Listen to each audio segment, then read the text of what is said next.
హెచ్చమ నాయకుడు సైనికులందరినీ ఒకసారి చూసి మహమ్మద్ బిన్ తుగ్లక్ ఓరుగల్లు మీద దాడి చేసి ఓరుగల్లుకు మహారాజైన ప్రతాపరుద్రుడిని అతడితో పాటు అతడి కోశాగారానికి రక్షకులుగా ఉన్న 2 అధికారులను కూడా బందీగా చేసి వారిని ఢిల్లీకి తరలిస్తుండగా ఈ అవమాన భారంతో ప్రతాపరుద్రుడు నర్మదా నదిలో దూకి ప్రాణత్యాగం చేసుకున్నాడు.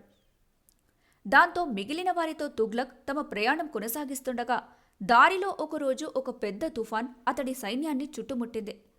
ఆ తుఫానుకు భయపడి సైనికులందరూ పక్కనే ఉన్న కొండరాళ్లు చాటుగా వెళ్లి ప్రాణాలు రక్షించుకోవడానికి పరుగులు తీస్తుండగా ఆ 2 కోశాధికారులు మాత్రం ఏ భయం లేకుండా నిశ్చలంగా ఉండటం గమనించిన తుగ్లక్ వారి దగ్గరకు వెళ్లి తుఫాన్ హోరుగా వస్తుంది, వెళ్లి ఆ కొండరాళ్ల మాటున దాక్కుని ప్రాణాలు రక్షించుకోవడానికి పోకుండా ఇలా నిలబడ్డారు, మీకు తుఫానంటే భయం లేదా అని అడిగాడు.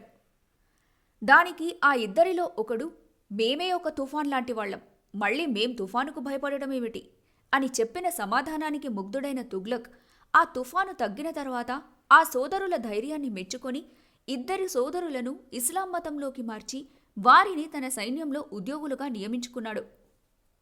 ఆ సోదరులే హక్కన్న బుక్కన్నలు.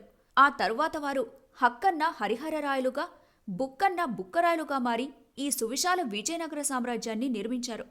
కాబట్టి సైనికులారా, కష్టాలనే తుఫానును భయపడకుండా ఎదురించి పోరాడిన వారే విజేతలవుతారు. ఇప్పుడు మన ముందు ఆ బహమనీ సుల్తానుల సైన్యం అనే తుఫానుంది. ఆ తుఫానుని చూసి భయపడతారా, లేక మనమే ఒక తుఫాన్ లాంటి వాళ్లమని మన దెబ్బ రుచి వారికి చూపిద్దామా అని తన సైనికులను అడిగాడు.